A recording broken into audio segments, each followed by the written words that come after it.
আগুনে যা দেবে তাই পুড়ে যাবে। আর আমার রেসিপি যদি ভালো লেগে থাকে অবশ্যই লাইক শেয়ার কমেন্ট করতে ভুলবেন না।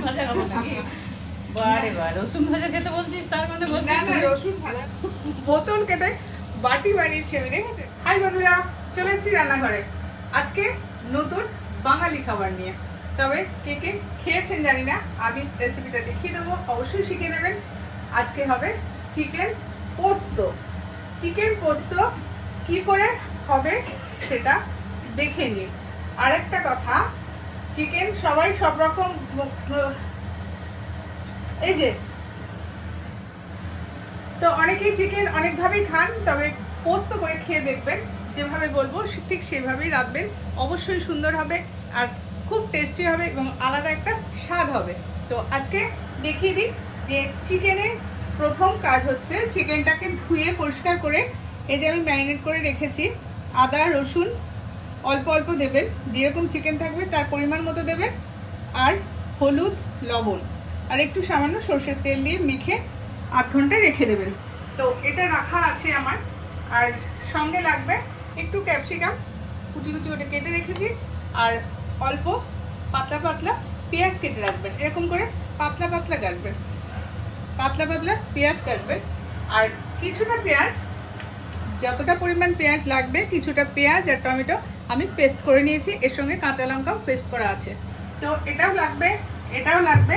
আর লাস্টে পোস্ত বাটা দেখাবো। এখন আমি পোস্ত বেটে রেডি করি। লবঙ্গ, গোলমরিচ আর দারচিনি এই অল্প অল্প করে দিয়ে দেবেন। এলাচ অবশ্যই মুখগুলো ফাটিয়ে দেবেন, তাতে সুগন্ধি ভালো হবে এবং খেতেও ভালো লাগবে। এরপরে এই কুচুনো পেঁয়াজ দিয়ে দেবেন।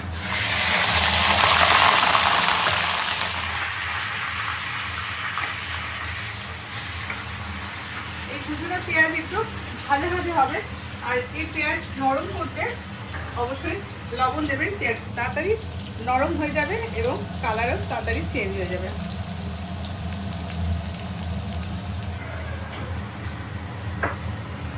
পেঁয়াজ একটু ভাজা ভাজা হয়ে গেলে, একটু ভাজা হয়ে গেলে তখন ক্যাপসিকাম দেব।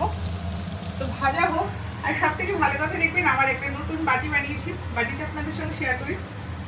বোতলে বোতল কেটে বাটি বানিয়েছি আমি, দেখেছি? তো এই বাটিটা আমার অনেক কাজে লাগে, ছোট ছোট জিনিসগুলো রাখতে খুব কাজে লাগে, লঙ্কা টাঙ্কাগুলো রাখতেও খুব ভালো লাগে। তো এটা আমার কাজে লাগে। তো আপনাদের প্রয়োজন হলে আপনারা করে নিতে পারেন, কিছু মনে করবেন না, কেনার জন্য না বা কিপটেমির জন্যও নয়, এটা আমার ইচ্ছে, মানে ইচ্ছে করে যে ঘরে ফেলে দেওয়া জিনিসগুলোকে একটু কাজে লাগাতে, এই যে, আর কিছু না। এই যে পেঁয়াজ নরম হয়ে গেছে, কথা বলতে বলতে পেঁয়াজটা দেখুন নরম হয়ে গেছে। খুব বেশি লাল করে ভাজবেন না, খুব বেশি লাল করে পেঁয়াজ এতে ভাজার দরকার নেই, কারণ আপনি পেস্ট যখন দেবেন তখন তো কষবেন, আর এটা পেঁয়াজ ভাজার সঙ্গে সঙ্গে ক্যাপসিকামটাও দিয়ে দেবেন। ক্যাপসিকাম আর পেঁয়াজ ভাজা হোক। আপনাদের দেখিয়ে দিই আমার মা কি করছে। আমার মা এখন পেঁপের ঘন্টের প্রিপারেশন দিচ্ছে। পেঁপে দিয়ে ঘন্ট হবে, তার প্রিপারেশন দিচ্ছে। পেঁপের ঘন্ট আপনাদের সঙ্গে শেয়ার করে দেবো, অবশ্যই দেখে নেবেন, খুব সহজ পদ্ধতি। পেঁপে খেতে যারা চায় না তারাও খেয়ে নেবে।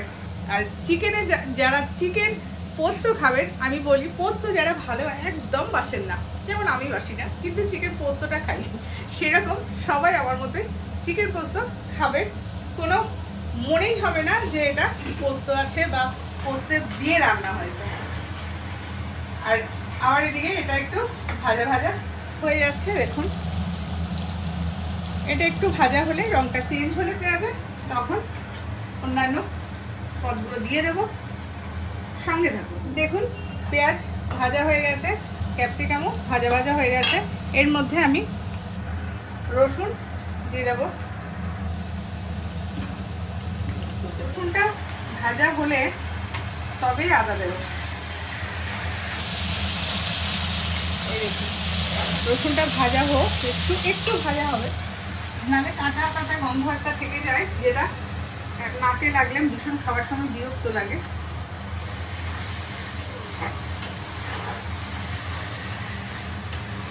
দেখুন রসুন ভাজা হয়ে গেছে, রসুনের ভাজা গন্ধ উঠে গেছে। উঠেছে মা? হ্যাঁ হ্যাঁ হ্যাঁ, ভালো গন্ধ তো যাচ্ছে রসুনের গন্ধটা। আর একটু রসুনের গন্ধ ভাজা শুনে তুমি খাইতে ইচ্ছে করছো তাহলে? খেতেই তো পারিনি, রান্না করতাম ভাজা খাবো নাকি? বারে বার রসুন ভাজা খেতে বলছিস, তার মানে বলছিস না, না, তুমি রসুন ভাজা- পেঁয়াজ ভাজা খেয়ে নাও, পরে রসুন এখন খাওয়া লেগে যাবে। রসুন ভাজা হয়ে গেছে, এরপরে আদা দিয়ে দেবো, 2 চামচ আদা দিয়ে দেবেন। পরিমাণ মতো আপনাদের যতটা চিকেন থাকবে সেই মতো আদা দেবেন। এখনো অন্যান্য মশলা আমি কিছু অ্যাড করিনি, তো এটা ভাজা হলে আমি সেগুলো অ্যাড করব। এই দেখুন, এইভাবে একটু ভেজে নেবেন, রসুনের কাঁচা গন্ধটা চলে যাবে। এবার ভাজা গন্ধ চলে গন্ধে গেছে। এবার কি দেবে দিয়ে দাও। বাহ, আগুনে যা দেবে তাই পুড়ে যাবে। কিন্তু স্বাদ যদি ঠিকঠাক আনতে হয় তাহলে ঠিক ঠিক টাইমে জিনিসগুলো না দিলে স্বাদে একটু গন্ডগোল হয়। তো এই দেখুন ভাজা হয়ে গেছে, আদাও ভাজা, আদাকে বেশি ভাজতে হয় না, আদাকে বেশি ভাজলে কি হয় বলে দিচ্ছি না, তেতো হয়ে যাবে। তো আদা ভাজা, এবার টমেটো আমরাও তো আর পেঁয়াজটা দিয়ে দেবো। টমেটো আর পেঁয়াজের পিউরিটা দিয়ে দিলাম। তবে এর মধ্যে অনেকটা আছে, পরে যখন জল দেবো অবশ্যই দেবো। আপনারা জানেন আমি মশলা নষ্ট করি না। এই দেখুন, এর সঙ্গে এটাই হলুদ যাবে না, কিন্তু যখন ম্যারিনেট করবেন চিকেনটা তখন হলুদ দিয়ে নেবেন। সেই হলুদেই যে কালার আসবে সেটাই হচ্ছে চিকেন পোস্তর কালার।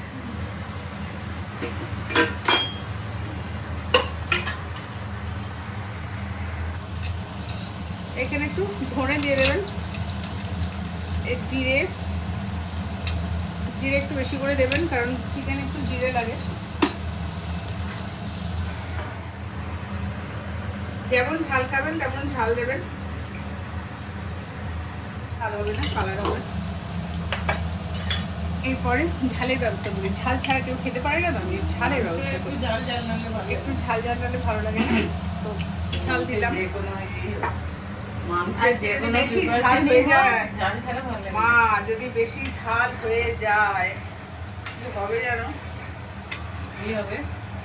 এবার এই যারা মশলাটা ঝাল একটু খাবে না তারা কষতে দিয়ে হবে, দেবে, আর যারা ঝাল খাবে তারা তেল দিয়ে আহ, কারণ আপনাদের পেঁয়াজটার বেলা আমি দুবার রকম করে দিতে বলেছি। এই কারণে যখন এটা পোস্ত দেবেন গামাখা হয়ে যাবে, তখন এই পেঁয়াজগুলো দেখতে খুব ভালো লাগবে। ওই জন্য বেশি ভাজবেন না, তাহলে খড়খড়ে হয়ে যাবে, আর গ্রেভিটাতেও একটু তিতো তিতো ভাব হয়ে যাবে। তো এটা হচ্ছে প্রিপারেশনটা করে নিই, মশলাটা কষে নিয়ে তারপরে পরের স্টেজটা দেখা। পোস্তর জন্য রেডি, পোস্ত মাখতে হবে। তো পোস্তর মধ্যে কি কি দিয়েছি? পোস্তর মধ্যে কাজু আছে, মগজদানা আছে, আর সামান্য একটু সাদা তিল আছে। এই দেখুন, আলাদা আলাদা করে দেখাতে ভুলে গেছিলাম, ওই জন্য দেখিয়ে দিচ্ছি।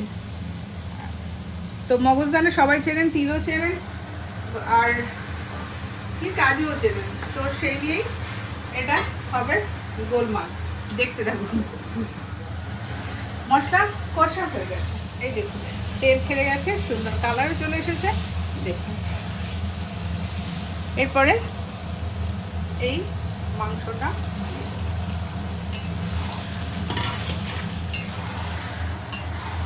এদিকে আপনারা যদি এর সঙ্গে আলু খেতে চান তবে অবশ্যই আলু দিতে পারেন। আমি যেমন আলু দেবো বলে আলু কেটে ভেজে রেখে দিয়েছি। তো আপনারা যদি আলু না খেতে চান আলু দেবেন না, তো আলু না দিয়েও হয়, আলু দিয়েও হয়, যেহেতু আমাদের বাড়িতে আলু খেতে ভালোবাসে ওই জন্য আমি আলু দেবো। আর আপনারা যদি না খান তো দেবেন না। তো এটাকে ভালোভাবে কষে নিতে হবে। আর এটা আমি পেস্ট করে রেখেছি, এই দেখুন। এই পেস্ট দেওয়া হবে ঠিক সময় মতো। তবে এই চিকেন পোস্ত খেতে একদম ভুলবেন না, বাড়িতে অবশ্যই বানিয়ে খাবেন। খেয়ে কমেন্টে জানাবেন কেমন খেলেন চিকেন পোস্ত। অবশ্যই চিকেন পোস্ত খেতে খুব সুন্দর, এবং করে খান, বাড়িতে বানান। আর আমার রেসিপি যদি ভালো লেগে থাকে অবশ্যই লাইক শেয়ার কমেন্ট করতে ভুলবেন না। আবার ইউটিউবে একটা চ্যানেল আছে, সেই চ্যানেলে আপনারা সাবস্ক্রাইব করতেও ভুলবেন না। পাশে থাকবেন, সাপোর্ট করবেন, এটুকু আমার হাম্বেল রিকোয়েস্ট। চিকেন দেখুন কষা হয়ে গেছে, তেল ছেড়ে গেছে, মানে কষা পারফেক্ট হয়ে গেছে। এই দেখুন চিকেন কষা হয়ে গেছে, সম্পূর্ণ কষা হয়ে গেছে এবং হাফ সেদ্ধও হয়ে গেছে। তো সেখানে এবার আর দেরি করে লাভ নেই, পোস্ত বাটাটা দিতে হবে। তো পোস্ত বাটাটা এবার দিই।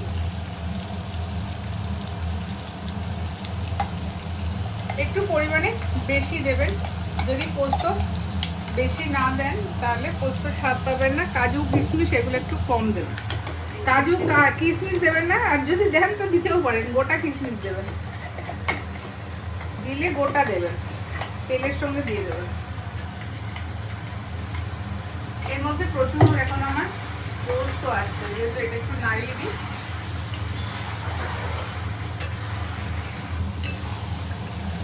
এই দেখুন দেখতে কত সুন্দর লাগছে, খেতেও ঠিক ততটাই সুন্দর লাগবে। মা কি হলো? বলছো না রে গো? এই তো দেখছি, দেখছি তো। বন্ধুরা তো ভাববে মা হ্যাঁ, মা কিছু বলছে না, মা না, রাগ দেখছি করেছে। তো। মা রাগ করবে না, মায়েদের আবার রাগ করে নাকি কখনো? মায়েরা রাগ করতেই শেখেন। আমি পোস্ত নিজে হাতেই মিশিয়েছি এখন। এখানে প্রচুর পোস্ত আছে, তো পোস্তটা তো ফেলে দিলে চলবে না, অনেক দামি মশলা, প্রচুর দামি মশলা। এই দেখুন দেখেছেন, সুন্দর দেখতে হয়েছে আর সুন্দর খেতেও হবে। এটা একটু ভাজা ভাজা হয়ে যাক, তারপরে এই পোস্তর যে জলটা আছে সেই জলটা দিয়ে দেব। আপনারা বাড়িতে অবশ্যই বানিয়ে খাবেন চিকেন পোস্ত, কারণ চিকেন সবাই ভালোবাসেন, ম্যাক্সিমাম মানুষ চিকেন ভালোবাসেন। এই দেখুন আমার চিকেনটা কেমন দেখুন সেদ্ধ হয়ে গেছে, দেখেছেন ছেড়ে যাচ্ছে, চিকেন সেদ্ধ হয়ে গেছে। আর এটা কষা হয়ে গেছে, তেল ছেড়ে দিয়েছে, তো এটাও আমার ভাজা ভাজা হয়ে গেছে। এবার এই জলটা দিয়ে দেবো। হ্যাঁ, একটু মাখা মাখা হবে। আমার আবার বাড়িতে সবাই মাখা মাখা খেতে চায় না, একটু ঝোল খেতে যখন দেব তখন বলবে ঝোল ঝোল। এবার যেরকম যেটা রেসিপি সেটা সেরকম যদি না হয় তাহলে কিন্তু ভালো লাগে না। ঝোল খেতে মাস্টার আমার বাড়ির লোক। এই দেখুন কালার, দেখেছো কত সুন্দর কালার হয়েছে। এই গ্রেভি দিয়েই বাড়ির সবাই ভাত খেয়ে নেবে, আর কিচ্ছু করতে হবে না। এই জলটা দিদি পোস্ত ধোয়া জল, এরপরে এটা একটু রেডি হোক, দেখবেন কালার কত সুন্দর হবে। হলুদ দিইনি, শুধু ম্যারিনেটে যেটুকু হলুদ দিয়েছি আর কাশ্মীরি মরিচ আছে। এতে দেখুন কালার, দেখুন কালারটা কত সুন্দর এসেছে, একদম সোনালি কালার। চিকেন পোস্ত রেডি, দেখুন কড়াই, দেখেছেন কালার কেমন হয়েছে? দারুণ। নরমাল মাংস কেমন হয়েছে মা? দারুণ। দারুণ হয়েছে। মা যখন দারুণ করেছে অবশ্যই দারুণ। সত্যি চিকেন পোস্ত বুঝতে পারবেন যে হ্যাঁ রান্নাটা কেমন হয়েছে। প্রচন্ড টেস্টি, প্রচন্ড খেতে ভালো লাগে। নরমাল মাংস সবসময় রান্না হয়, একটু অন্যরকম করতে গেলে চিকেন পোস্ত করুন, অবশ্যই বাড়ির সবাই খুব ভালোভাবে ভাত খাবে। ভাত, রুটি, পরোটা সবার সঙ্গে ভালো লাগবে। তবে নামানোর আগে একটু গরম মশলা এটুকু দিতে হবে, চিকেন যেহেতু সেহেতু দিতেই হয়, তো সামান্য একটু, বেশি না। এটা কমপ্লিট। এবার এটাকে আমি ঢেলে নিই। তো বন্ধুদের বলছি, আপনাদের কাছে আমার হাম্বল রিকোয়েস্ট, অবশ্যই আমার ভিডিও যদি ভালো লেগে থাকে আপনারা লাইক শেয়ার কমেন্ট করতে ভুলবেন না, একদম ভুলবেন না। পাশে থাকবেন, সাপোর্ট করবেন, আর আমার মাকে ভীষণ ভালোবাসবেন। বাই।